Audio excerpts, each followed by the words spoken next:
ओम नमः शिवाय। राधे राधे।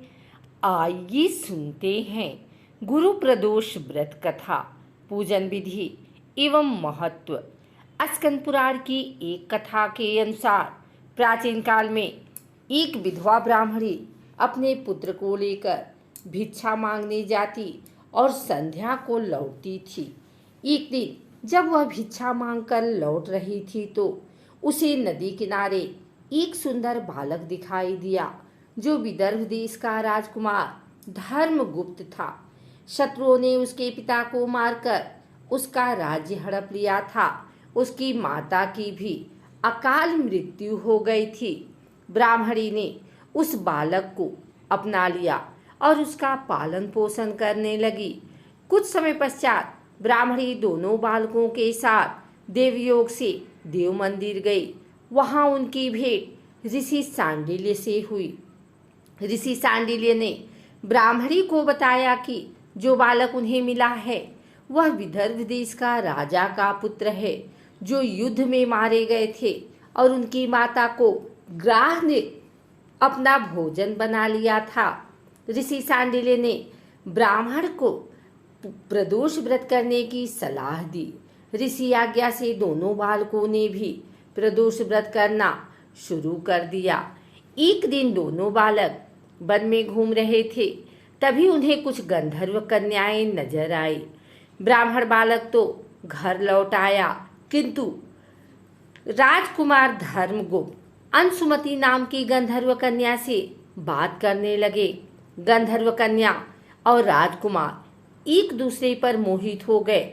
कन्या ने विवाह के लिए राजकुमार को अपने पिता से मिलने के लिए बुलाया। दूसरे दिन जब वह पुनः गंधर्व कन्या से मिलने आए तो गंधर्व कन्या के पिता को बताया कि वह विदर्भ देश का राजकुमार है। भगवान शिव की आज्ञा से गंधर्व राज ने अपनी पुत्री का विवाह राजकुमार धर्मगुप्त से कराया। इसके बाद राजकुमार धर्मगुप्त ने गंधर्व सेना की सहायता से विदर्भ देश पर पुनः आधिपत्य प्राप्त किया। यह सब ब्राह्मणी और राजकुमार धर्मगुप्त के प्रदोष व्रत करने का फल था। स्कंद पुराण के अनुसार जो भक्त प्रदोष व्रत के दिन शिव पूजा के बाद एकाग्र होकर प्रदोष व्रत कथा सुनता या पढ़ता है उसे 100 जन्मों तक कभी दरिद्रता नहीं होती है।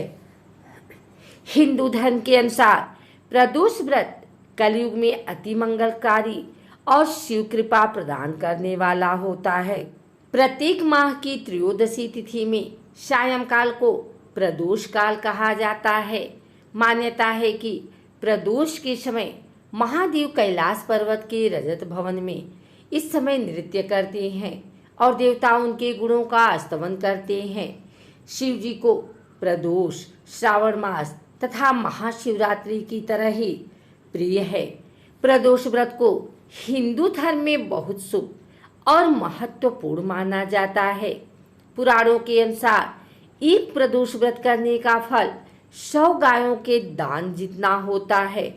इस व्रत को करने से मनुष्य के संपूर्ण पाप नाश हो जाता है और मृत्यु के बाद उसे मोक्ष की प्राप्ति होती है। सुहागिनों द्वारा इस व्रत के करने से उनका अखंड सुहाग बना रहता है। प्रदोष व्रत की पूजा हमेशा प्रदोष का यानी संध्या समय में की जाती है। सप्ताह के 7 दिन के प्रदोष व्रत का अपना अलग ही महत्व है। आइए सुनते हैं प्रदोष व्रत पूजन विधि। त्रयोदशी तिथि को ब्रह्म मुहूर्त में उठकर नित्य कर्म से निवृत्त होकर स्वच्छ वस्त्र धारण करके भगवान शिव की धूप दीप से पूजन करें। पूरे दिन निराहार व्रत का संकल्प करें। व्रती को इस पूरे दिन निराहार रहना है तथा दिन भर मन ही मन शिव का प्रिय मंत्र ओम नमः शिवाय का जाप करते रहना चाहिए। प्रदोषो रजनी मुखम के अनुसार सायंकाल के बाद और रात्रि आने के पूर्व दोनों के बीच का जो समय है उसे प्रदोष कहते हैं। व्रत करने वाले को उसी समय भगवान शंकर का पूजन करना चाहिए। संध्या काल में सूर्यास्त होने के पौन घंटे पहले स्नान करके श्वेत वस्त्र पहने ईशान कोण में किसी एकांत जगह पूजा के लिए उस स्थान को गंगा जल से शुद्ध करें।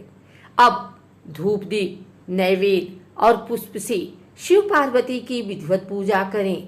तत्पश्चात प्रदोष व्रत कथा सुने अथवा सुनाएं और अंत में भगवान शिव की आरती करें। प्रदोष काल में जलाएं 1, 32 अथवा 100 घी के दीपक अवश्य ही जलाएं। प्रदोष व्रत यूं तो निर्जला रखा जाता है, परंतु अगर यह संभव न हो तो पूरे दिन सामर्थ्य अनुसार या तो कुछ न खाएं या फल लें। प्रदोष काल में शिव जी की पूजा करने के बाद ही भोजन फल आहार ग्रहण करें। ध्यान रखें, प्रदोष व्रत में लाल मिर्च, अन्न, चावल और सादा नमक वर्जित है। इस समय आपको कुछ नहीं खाना है, परंतु शारीरिक रूप से कमजोर व्यक्ति फलाहार ले सकता है। प्रदोष व्रत को 11 या फिर 26 त्रयोदशियों के साथ रखने के बाद ही उद्यापन करना चाहिए। व्रत का उद्यापन त्रयोदशी तिथि को ही किया जाता है। उद्यापन करने से एक दिन पहले श्री गणेश पूजा किया जाता है।